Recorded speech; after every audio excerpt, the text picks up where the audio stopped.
Bismillahirrahmanirrahim. Alhamdulillahirabbil alamin. Al-amir bidzikri kama qala ayyuhallazina amanu dzkurullaha dzikran katsiran. Amma ba'du.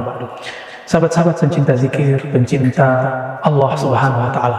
Saking cintanya orang kepada Allah, kadang dia lupa norma-norma, kaidah-kaidah, asbab-asbab yang mesti dia lakukan untuk sampai merasakan hadirnya Allah. Salah satunya banyak sekali kawan kita yang mengambil wiridnya bukan dari kolbu seorang guru, tapi dari kolbu sang Syekh YouTube.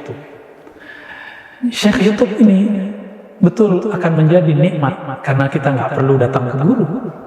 Tapi coba di antara kita ini jika nonton YouTube mungkin sembari tidur, sembari miring-miring badannya, buka aurat, tidak ada adab sama sekali. Berbeda jika kita berguru. Jika bertemu guru minimal kita tutup aurat. Namun, apa yang terjadi hari ini di zaman serba instan? Karena makanan pun bisa dipesan lewat aplikasi-aplikasi ojek online. Dikira zikir pun bisa di-online-kan. Dan kami ingin mengingatkan siapa saja yang mengobrol zikir-zikir secara online.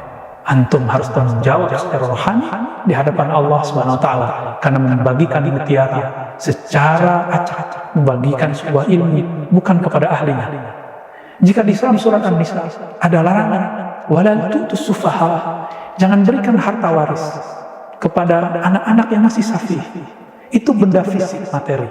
Tidak boleh diberikan kepada orang-orang yang belum cukup akalnya, belum cukup umurnya. Lalu kenapa dibolehkan?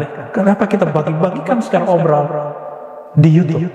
Sehingga terbuka, yang ilmu ini tadinya bercahaya, ilmu tadinya bertuah, sekarang menjadi tidak bertuah. Dan belum lagi efek-efek rohaninya yang sangat luar biasa, sulit ditanggung. Tidak sedikit kawan-kawan kita yang berzikir lewat online, lewat YouTube itu, kemudian mengalami pengalaman rohani yang tidak bisa dibendung.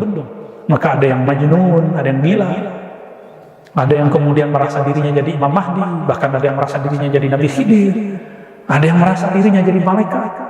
Tidak jarang juga ada yang merasa dirinya jadi Allah. Ada juga yang jadi gila. Maka sahabat-sahabat Allah, benarlah dulu Maulana Zaki Ibrahim, Imam Syaziliyah, salah satu ulama, guru-guru orang-orang Al-Azhar sekarang.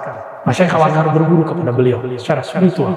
Maulana Zaki Ibrahim, beliau mengingatkan agar tidak mengobrol-ngobrol zikir sembarangan. Bahkan dalam kitab-kitab beliau itu tidak sembarangan lafaz zikir boleh dibagi. Karena ada beberapa lafaz zikir itu yang sensitif, ya, bisa dijebak bukan oleh malaikat, tapi dijebak oleh jin-jin, syaitan. Teman-teman, ini bukan perkara sekedar merasakan ketenangan hati, tapi ini perkara langit, bumi, dunia akhirat. Maka fanzur, benarlah kata Imam Ibnu Sirin, fanzuru amman ta'khuzuna dinakum. Perhatikan kamu ngambil ilmu dari mana. Maka jika dia dalam ilmu hadis itu ilmu yang zahir, hissi sama'i, apa yang didengar, apa yang dilihat, apa yang dibaca, itu wajib melalui jalur sama ala syekh, mendengarkan kalam guru, atau guru menyetorkan, murid menyetorkan bacaannya seperti para penghafal. Atau yang ketiga, ijazah, guru mengizinkan muridnya membaca hadis, mengajarkan hadis, atau munawalah, hadiah yang isinya juga ijazah. Di luar itu maka dalam ilmu hadis itu dhaif dan itu tertolak. Maka sama dalam tradisi al-zikir itu lebih ketat lagi. Tidak boleh mengambil zikir dari kitab yang nemu, tidak boleh mengambil zikir dari cara otodidak, kecuali zikir-zikir yang guru-guru kita sudah mengijazahkan secara umum, seperti Ratibul Attas, Ratibul Haddad. Itu yang masyayikh Ba'lawiyah, mereka membolehkan. Silakan amalkan secara terbuka. Tapi seperti Hizib Bahar, seperti zikir Ismul Jalalah, Ismul Dhamir, Ismul Zat, dan nama-nama yang lain, Asmaul Husna, itu jika tidak diambil dari gurunya, dari kolbu gurunya, karena dalam kolbu guru inilah kalimah-kalimah itu bersinar. Kita meminta izin supaya sinarnya menembus mewarisi kepada kita. Inilah pentingnya ijazah.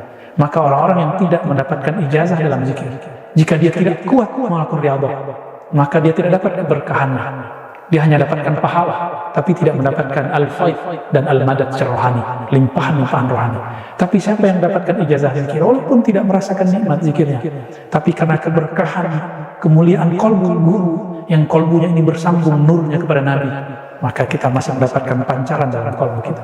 Inilah yang menyelamatkan banyak murid. Tapi zikir-zikir di luar ini sangat sulit diselamatkan. Maka sahabat-sahabat Allah tidak boleh zikir tanpa ijazah, kecuali zikir yang am, zikir yang umum. Adapun zikir-zikir khusus, zikir menarik rezeki, nolak bala, zikir menguatkan jiwa, ketenangan jiwa, zikir ma'rifatullah, ini harus dengan bimbingan guru yang kita ketemu secara fisik. Meskipun guru itu bisa mendatangi kita secara rohani, tapi ketemu fisik adalah hal yang wajib. Kecuali kita ini sudah sampai levelnya Sayyidina Uwais Al-Qarni, yang beliau cukup dengan merawat ibunya, maka namanya, cahaya kalbunya terbaca dalam kalbu Nabi. Maka Nabi mewasiatkan kepada Umar, mewasiatkan kepada Ali, wahai Ali, wahai Umar, datangilah orang ini, Uwais Al-Qarni, mintalah doa kepadanya.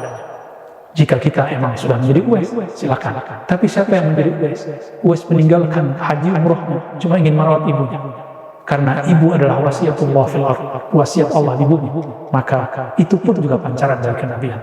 Sahabat-sahabat yang Allah, jaga kalbu, jaga pikiran, jaga keselamatan kewarasan kita. Bergurulah kepada orang yang hidup, yang ma'zun, an syekh ma'zun, yang dapat izin dari guru yang bersambung sanadnya kepada Rasulullah sallallahu alaihi wasallam. Assalamualaikum warahmatullahi wabarakatuh.